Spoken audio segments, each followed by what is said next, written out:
Hi everyone, welcome to week 5. Can you believe it? We are nearly halfway through the teaching period.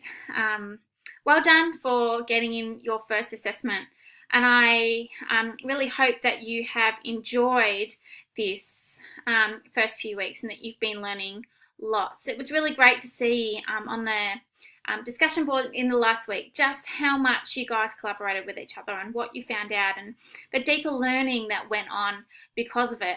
I think it's always good to understand people and understand the context behind people. Everyone's got a story to tell, and if only we take the time to find out, we'd learn a lot more about them. So it's true, I think, with Indigenous and non-Indigenous Australians.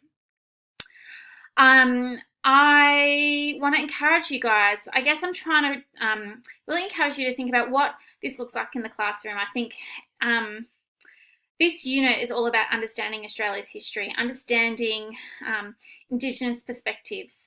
But at the same time, what does this look like in the classroom? What does this look like as a teacher, and how can I implement some of these strategies, some of what I'm learning into what I'm teaching? So as I just go along, I am just trying to encourage you in that perspective. What might this look like for us as teachers in the classroom, in an early years classroom? So like where I teach, so I'm just going to close my door.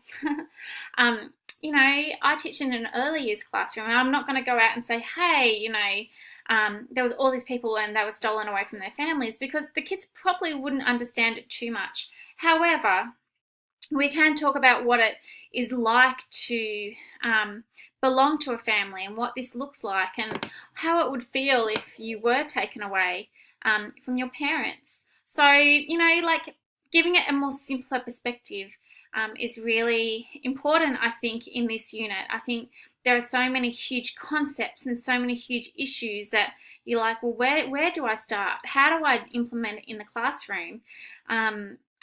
I think have that in the forefront of your mind as well. How do I implement this in the classroom? How can I change my pattern of thinking and my pattern of work to include the history of Indigenous Australians?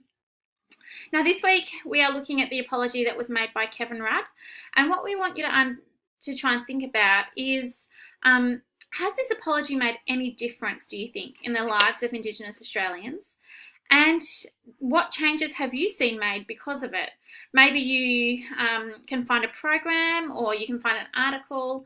You might find a testimony of somebody whose lives have been changed because of this apology. So really start to investigate, have a look around, see what you can find. But I'd really love to see some more discussion about this. It was a really important event for Indigenous Australians.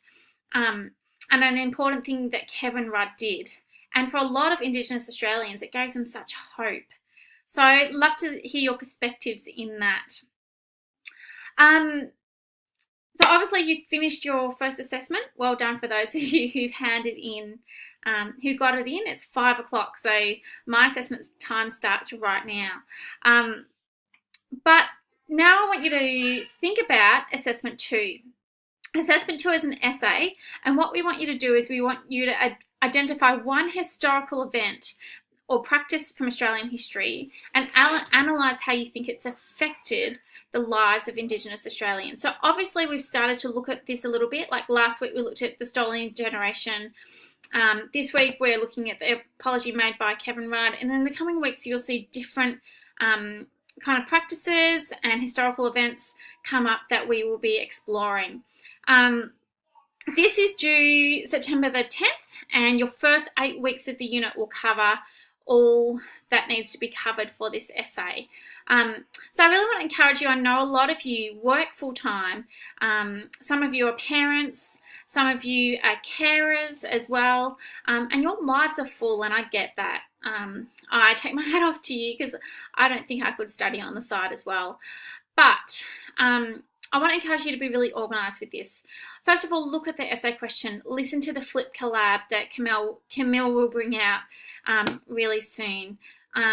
Attend the live collab sessions. It's so important that you guys understand what this essay, what is required in this essay, and we're here to help you. So please, please, please listen to the Flip collab, hop onto the live collab, ask me as many questions as you want, and if I don't know the answer, I will get back to you. But get onto it now, get onto it early, do a little bit every week, and hopefully by September the 10th, you'll be all good. Now, our live collab sessions are coming up, so next Monday is our first live collab session at 8 o'clock. I will be attending the Monday session this time, and yeah, hope you guys have a great week. Enjoy not having to cram all your assessments in. Go and relax, enjoy a glass of wine or coffee or whatever it is you do to celebrate being finished with your assessment. Have a great week, guys. Looking forward to your collaboration even further this week, and I'll chat to you soon. Bye.